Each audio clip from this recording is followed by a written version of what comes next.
There's a wheel size that has been gaining quiet popularity in the alt cycling universe, and unlike what the mainstream bike media and larger brands are telling you, it's actually not 32 inch. In fact, it's not even close. It's in the complete opposite direction. In this video, I'm going to talk about why I think this size is taking off, and more importantly, why I think it's being ignored by big bike, quite literally. If you guys haven't guessed it already, the wheel size in question is, of course, 20 inch, like the bike behind me, long relegated to that of kids' bikes, BMX bikes. I feel like the smaller 20 inch wheel size is enjoying a newfound resurgence in the alternative cycling scene. Real cursory survey of Instagram shows like a real renewed interest in it. There is, of course, bikes like the Velo Orange Neutrino, the Soma Rufus, the Cute bikes, and there's things like the Strickland Boomboat, which is just about to go into production, the Brompton G-Line, technically 20 inch, the tried and true Molten bikes. Bike Friday even seems to be having a moment with their alpaca bikes. Then there's the Crust Stupid Tourist, a super interesting travel touring bike in 20 inch format. South American frame builder Merino has introduced a new mini velo. And of course, Black Snow has their Granite Pro, which I've got behind me, which I'm reviewing and totally enjoying. What's cool about it is that it basically has the same front cargo mount as the EDC Mark II, but in a smaller wheel format. And cargo mini velos is its own thing, where I think there is the most interest. There's a Monopole 2420, very high profile, that's kind of kicked this all off. The unit launched the Micro, a 20 inch, integrated front rack. There's Flink Cycles. There's LAX Cycles, Ben from Melara Bikes. At the most recent Bespoke show, there was a whole host of mini velos on display. There's the Steyr demountable Randonneur, the Lugged Etiole. There was a full suspension cargo bike from Sentinel, the Piet Mondrian inspired bike from Endless Bikes. Again, the suspended cargo bike from Droost. And to top it all off, there's even a new 20 inch wheel bike-specific bike show in Berlin called the Mini Bike Festival, with lots of amazing one-off builds, as well as a peek into some production ones, like maybe the forthcoming Omnium Nano, which is a 2020 wheel version of their Micro. There's also the fun Instagram account, 20 inch Ultras.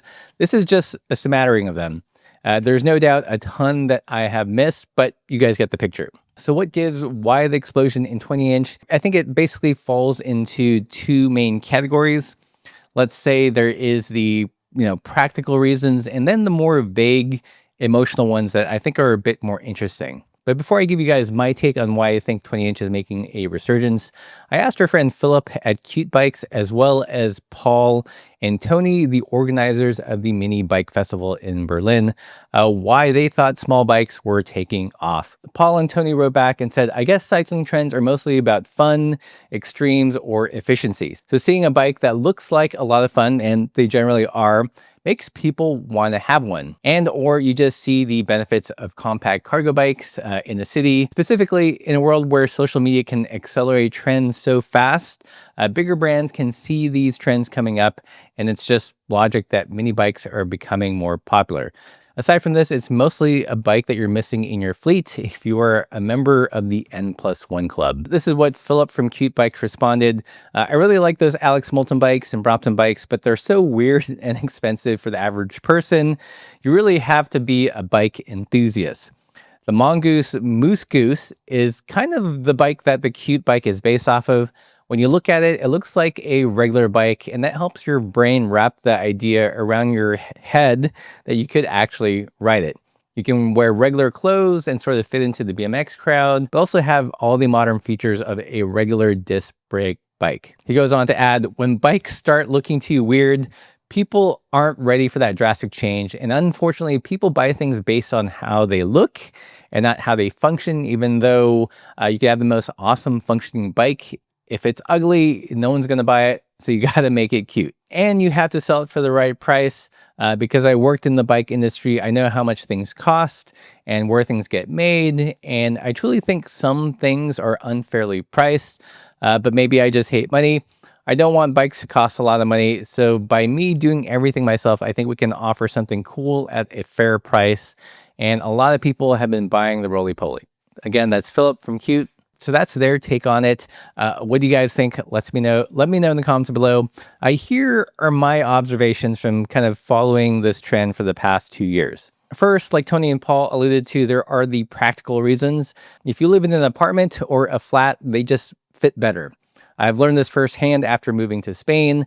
The elevators are tiny, the curves in the apartment are a lot smaller, and a full-size bike is just unwieldy. For similar reasons, they travel well on trains. They make great multimodal commuters. If you have trains or buses, you can break them down. They'll fit generally into smaller Rinko bags and smaller boxes for airline travel. So I feel like those are the obvious kind of practical reasons. Interestingly, I think smaller wheels also are an ideal size for cargo bikes. Smaller wheels are stronger. You're able to lower the center of mass of the load and make it feel more stable. Bachfiets, has done this for years. I think where the new thinking is coming in is in micro cargo bikes, so shrinking it down even further. So a cargo bike for people who aren't hauling kids around, and it's perfect for doing daily tasks, maybe mail drops, doing groceries, or wheeling a dog around. I think this Black Snow Granite Pro behind me is a perfect example. Much easier to get into an elevator, but has as much capacity as their larger EDC Mark II, but just shrunk down. I think another reason why they're taking off now is the kind of bigger availability of high quality, wider tires in the 20-inch format. It softens up the ride feel of the smaller diameter wheels.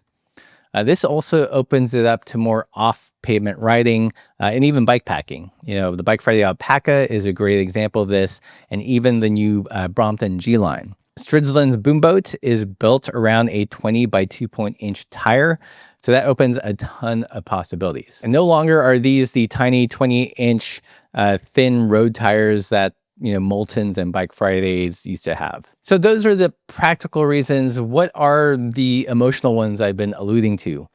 These are highly personal, and I can only really speak for myself on this, but I've heard these sentiments, echoed.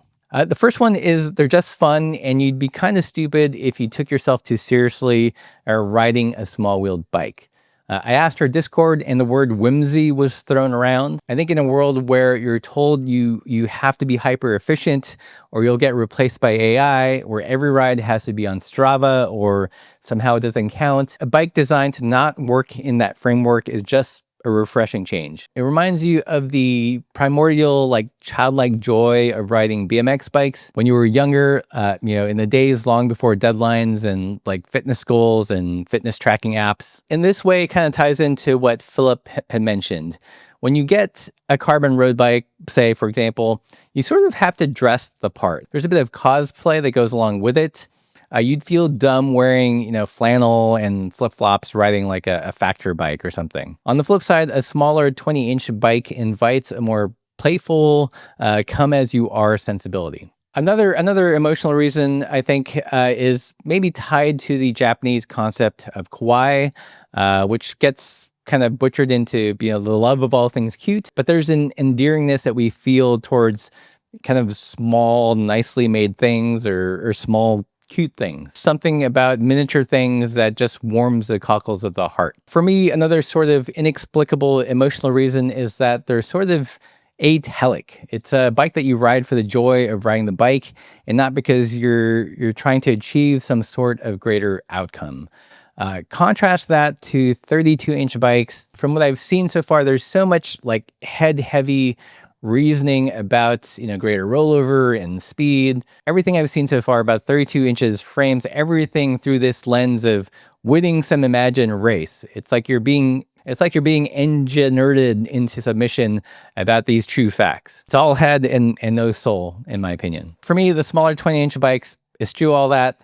They don't even acknowledge winning a race as some sort of desired goal. It's all about, the in-the-moment fun and quirkiness and whimsy. Basically, the ideal party pace bikes where if you are too self-serious, you just look sort of dumb. So this leads me to my final point as to why I think the larger big bike media and industry ecosystem is sleeping on this actual organic trend rather than the manufactured one of 32-inch, in my opinion. The industrial bike complex is so focused on the performance end that it has a huge blind spot. to actual trends unless it fits within that narrative of making you faster and winning races. No one's going to win a downhill enduro race or a gravel event on a 20-inch wheel, so it doesn't even register on their radar. And to be honest, I'm actually not mad about it. Small bikes will likely never catch on enough that a Specialized or a Trek are going to devote any resources to it. And I'm all for that because they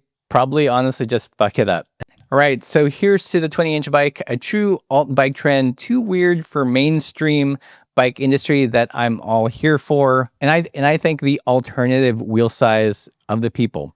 But that's what I think. Let me know what you guys think in the comments below. If you guys found this video entertaining or entertaining, I hope, please consider supporting the channel by joining us on Patreon or becoming a YouTube member. That's the best way to do it. Again, it allows us to follow these weird rabbit holes that other bike media outlets aren't going to follow. So if you appreciate that, you guys know what to do. As always, keep the supple side down.